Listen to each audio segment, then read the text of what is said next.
Ako mislite da smo vas ovaj put zabunom doveli u cirkus, varate se. Posjetili smo samo tjedan fizike. Sa tim jedinicama milibari, paskali, hektopaskali i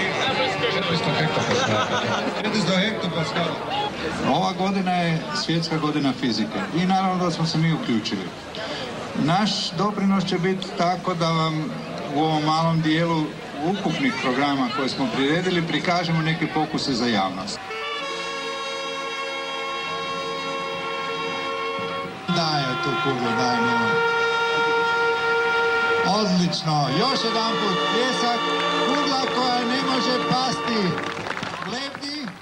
Ovaj pokus sa kuglom koja lebdi, koja ne može pasti, to pokazuje se Bernoullijeva jednadžba, da tamo gdje je strujanje brže, tamo se smanjuje tlak u smjeru okomito na smjer strujanja i onda kugla vam visi na toj struji zraka, praktički vi mislite, pitate se zašto je to, kako, otkuda. Dakle, mi hoćemo malo da publika stvarno se zgrane malo. To se na grčkom veli skandalon, sablazan. Ne? Vi se sablaznite, gledate sad ova kugla lebdi i pitate se zašto.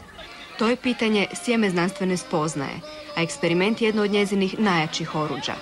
Svrha ovakvih demonstracijskih eksperimenata jest pobuditi zanimanje javnosti. Oni će, drugim riječima, izazvati sablazan samo u laika.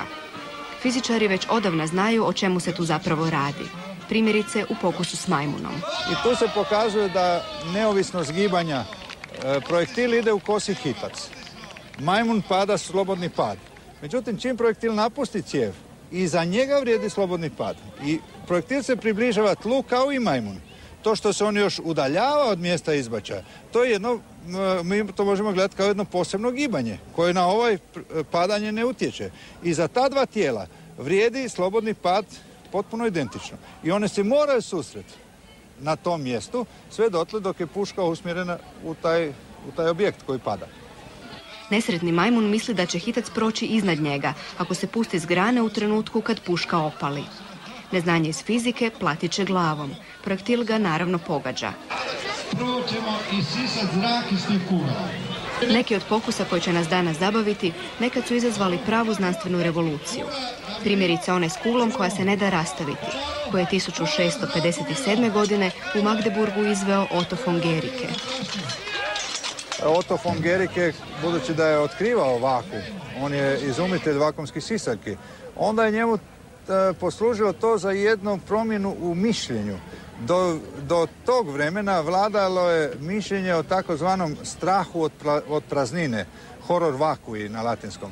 I sad mislilo se da tvar, recimo tekućina ili zrak, popunjava šupljinu jer se boji da bilo gdje bude praznina.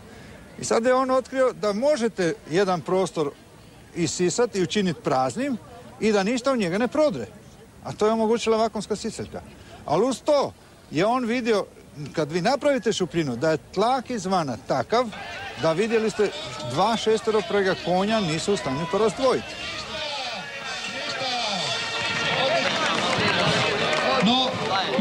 Današnji pokusi koji otkrivaju nepoznato odvijaju se daleko od očiju javnosti.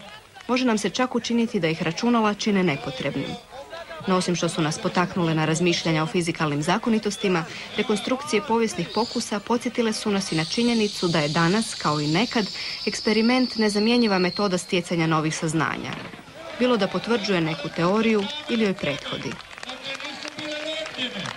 One su se samo prionule.